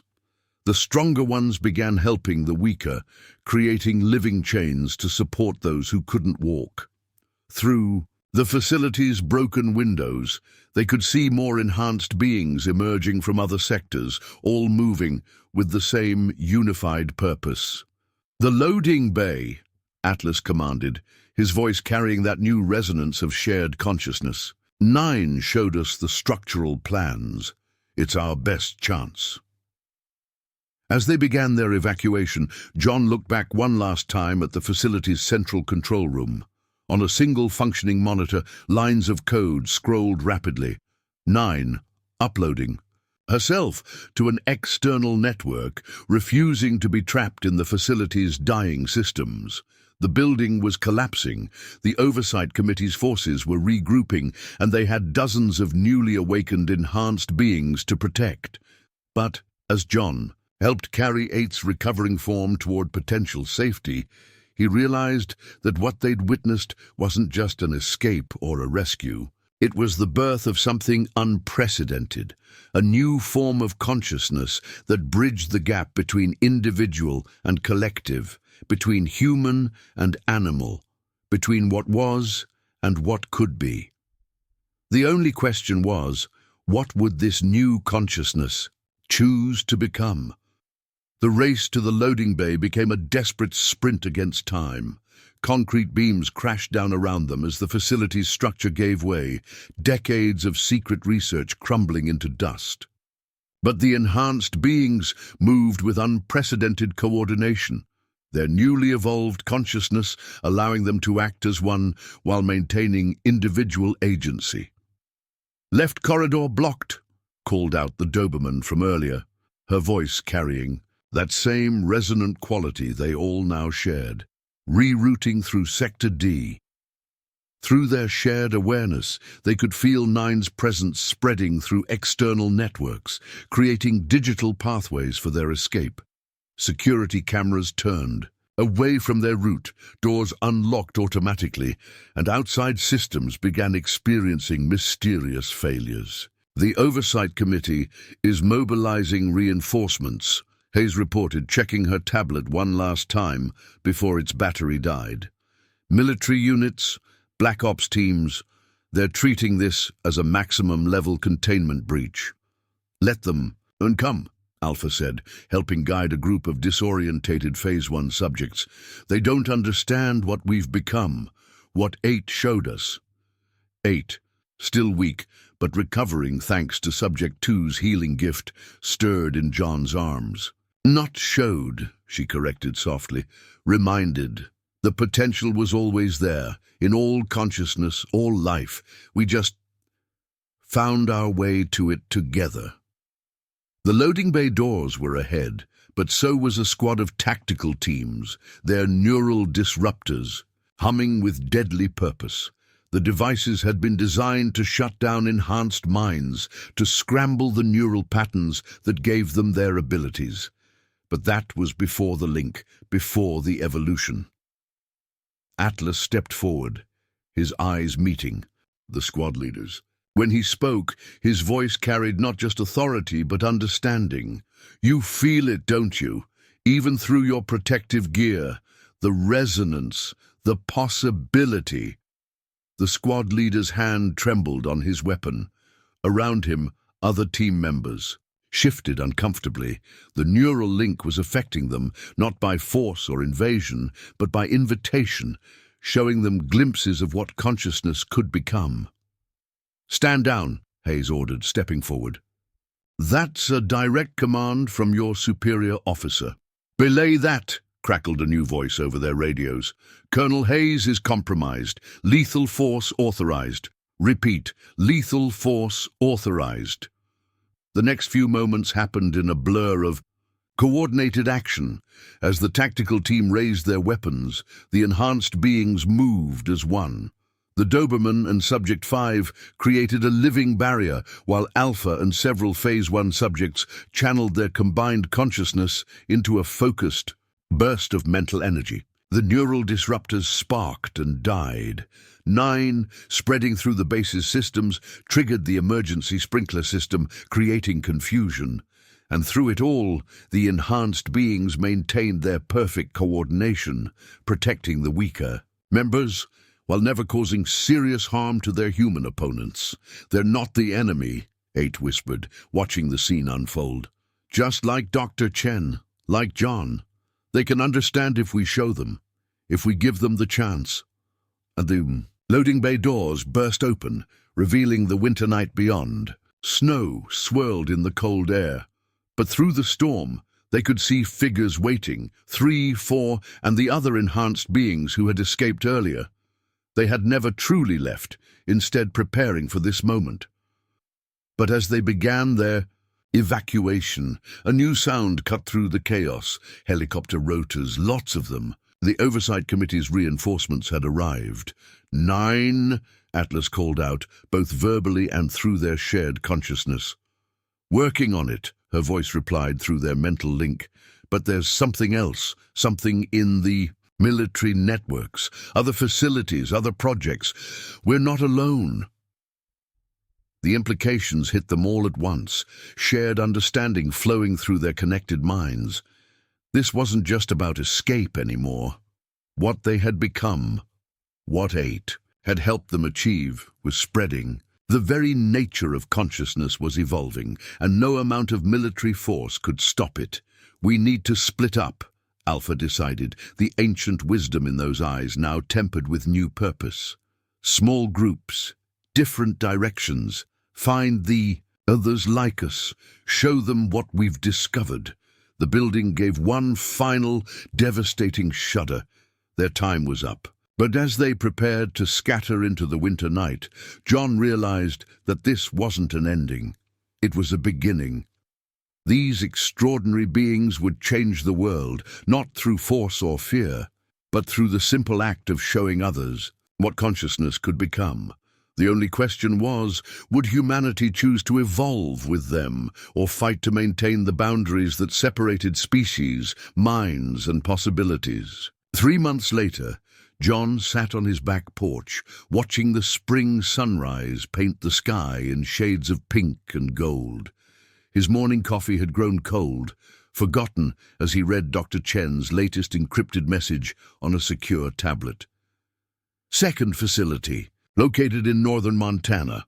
12 enhanced subjects freed. 8's neural template holding strong. Public awareness growing despite official denials. Keep watching the news. He didn't need to watch the news to see the changes happening in the world. Every day brought new stories, new unexplained phenomena that the Oversight Committee couldn't contain. A wolf pack in Yellowstone displaying unprecedented problem-solving abilities. A group of search and rescue dogs performing impossible feats of coordination. Laboratory animals across the country mysteriously developing advanced cognitive skills. The sound of paws on wooden steps made him look up. Atlas padded onto the porch, his fur gleaming in the morning light. The shepherd had changed since that night at the facility. They all had. The evolved consciousness they shared had matured, becoming something both more subtle and more profound than anyone could have predicted. 9 found another one, Atlas said, settling beside John's chair. His voice, like all the enhanced beings now, carried that harmonic resonance that seemed to touch something deep in the human mind. A private research facility in Europe. They're attempting their own enhancement program. That's a direct command from your superior officer. Belay that, crackled a new voice over their radios. Colonel Hayes is compromised. Lethal force authorized. Repeat, lethal force authorized. The next few moments happened in a blur of coordinated action. As the tactical team raised their weapons, the enhanced beings moved as one. The Doberman and Subject 5 created a living barrier, while Alpha and several Phase 1 subjects channeled their combined consciousness into a focused burst of mental energy. The neural disruptors sparked and died. 9, spreading through the base's systems, triggered the emergency sprinkler system, creating confusion. And through it all, the enhanced beings maintained their perfect coordination, protecting the weaker members, while never causing serious harm to their human opponents. They're not the enemy, 8 whispered, watching the scene unfold. Just like Dr. Chen, like John. They can understand if we show them, if we give them the chance. And the loading bay doors burst open, revealing the winter night beyond. Snow swirled in the cold air. But through the storm, they could see figures waiting, 3, 4, and the other enhanced beings who had escaped earlier. They had never truly left, instead preparing for this moment. But as they began their evacuation, a new sound cut through the chaos. Helicopter rotors, lots of them. The Oversight Committee's reinforcements had arrived. 9, Atlas called out, both verbally and through their shared consciousness. Working on it, her voice replied through their mental link. But there's something else, something in the military networks, other facilities, other projects. We're not alone. The implications hit them all at once, shared understanding flowing through their connected minds. This wasn't just about escape anymore. What they had become, what 8 had helped them achieve, was spreading. The very nature of consciousness was evolving, and no amount of military force could stop it. We need to split up, Alpha decided, the ancient wisdom in those eyes now tempered with new purpose. Small groups, different directions. Find the others like us. Show them what we've discovered. The building gave one final, devastating shudder. Their time was up. But as they prepared to scatter into the winter night, John realized that this wasn't an ending. It was a beginning. These extraordinary beings would change the world, not through force or fear, but through the simple act of showing others what consciousness could become. The only question was, would humanity choose to evolve with them, or fight to maintain the boundaries that separated species, minds, and possibilities? 3 months later, John sat on his back porch, watching the spring sunrise paint the sky in shades of pink and gold. His morning coffee had grown cold, forgotten as he read Dr. Chen's latest encrypted message on a secure tablet. Second facility, located in northern Montana. 12 enhanced subjects freed. 8's neural template holding strong. Public awareness growing despite official denials. Keep watching the news. He didn't need to watch the news to see the changes happening in the world. Every day brought new stories, new unexplained phenomena that the Oversight Committee couldn't contain. A wolf pack in Yellowstone displaying unprecedented problem-solving abilities. A group of search and rescue dogs performing impossible feats of coordination. Laboratory animals across the country mysteriously developing advanced cognitive skills. The sound of paws on wooden steps made him look up. Atlas padded onto the porch, his fur gleaming in the morning light. The shepherd had changed since that night at the facility. They all had.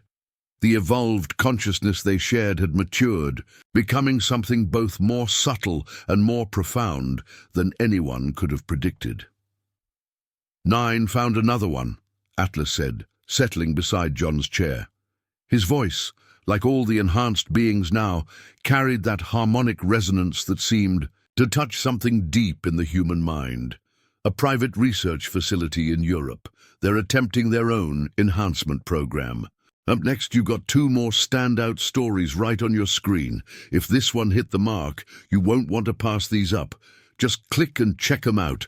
And don't forget to subscribe and turn on the notification bell so you don't miss any upload from us.